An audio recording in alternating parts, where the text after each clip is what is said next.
My name is Daniel Smoke, and I am a citizen of Marshall.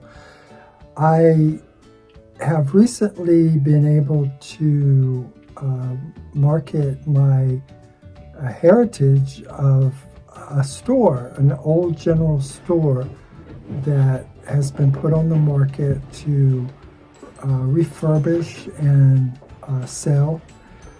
Boy, has it kept us busy because the property was built in 1922 and was a true community store that for many, many decades was something that people in Marshall talked about and visited because they had so many memories.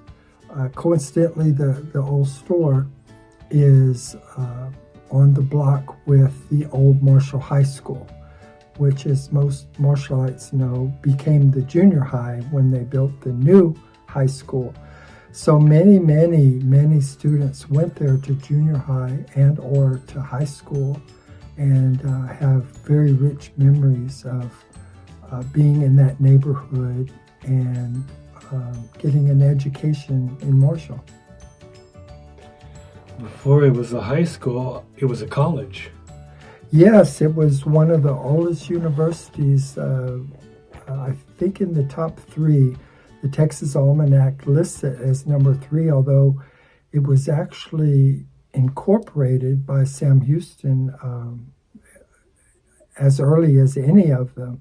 Sam Houston signed the papers to allow them to gather the money and the staff necessary to open the school. And it opened in 1844, which just puts it right in the league with another couple of universities that started in Texas. So they used to refer to Marshall early on as the Athens of Texas, if you can imagine. The whole world stage is turning to Texas as a powerhouse, as an economic powerhouse. And 100 years ago, Marshall was the platinum springboard to the world. Marshall was an economic powerhouse of the state. So tell me more about the early days of the grocery. Well, just starting with a comment about the powerhouse.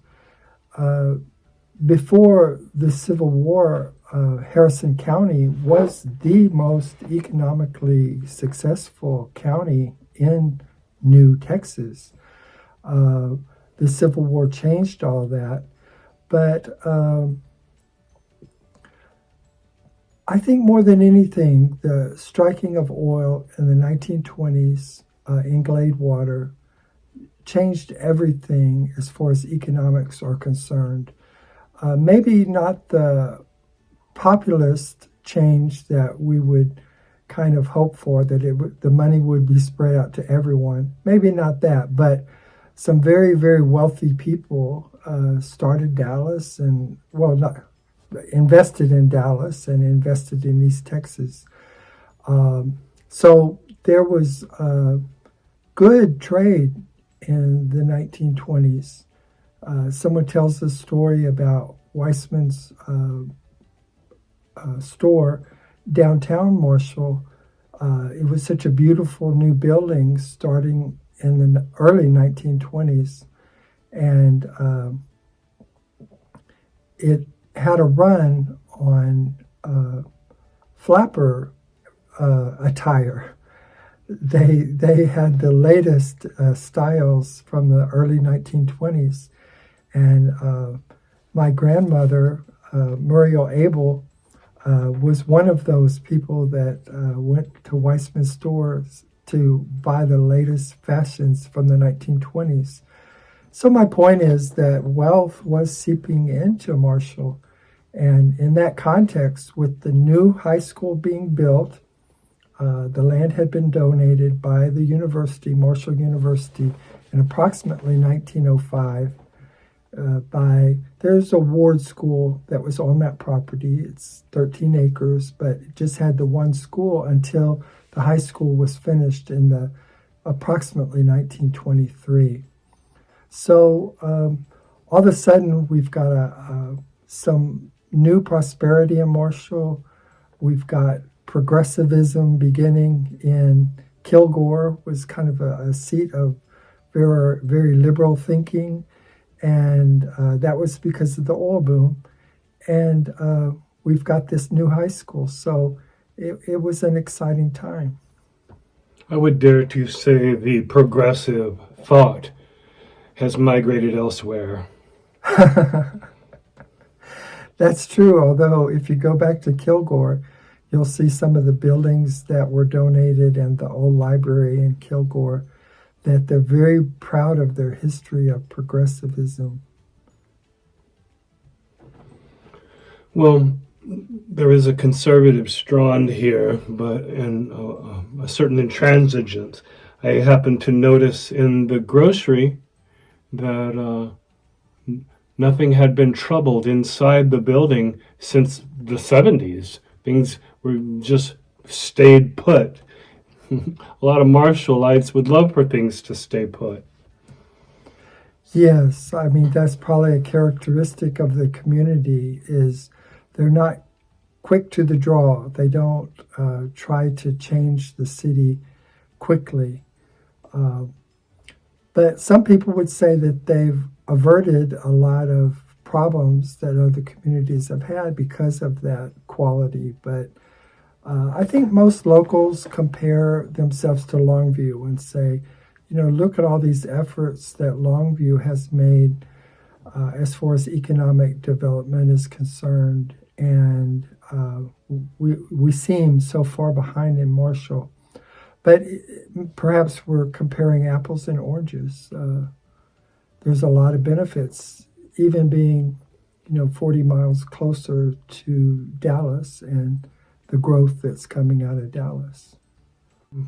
Let's look ahead a little bit. So let's say exercise our powers of prediction. Right. We've always been anchored by the Star Home Heritage Park, and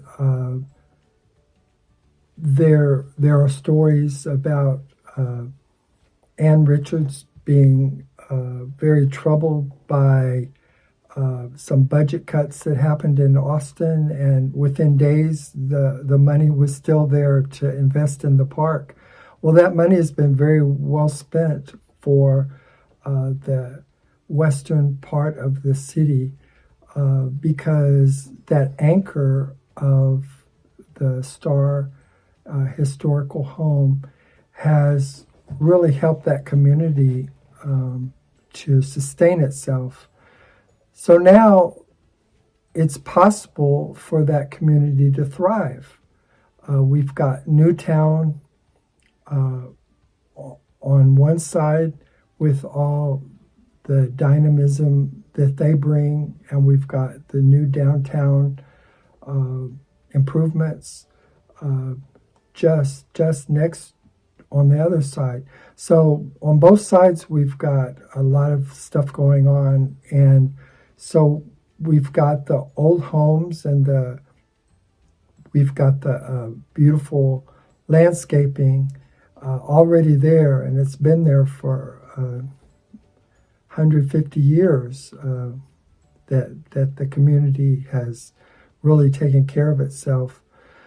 But now there's a lot of refurbishment, and that really includes the old store.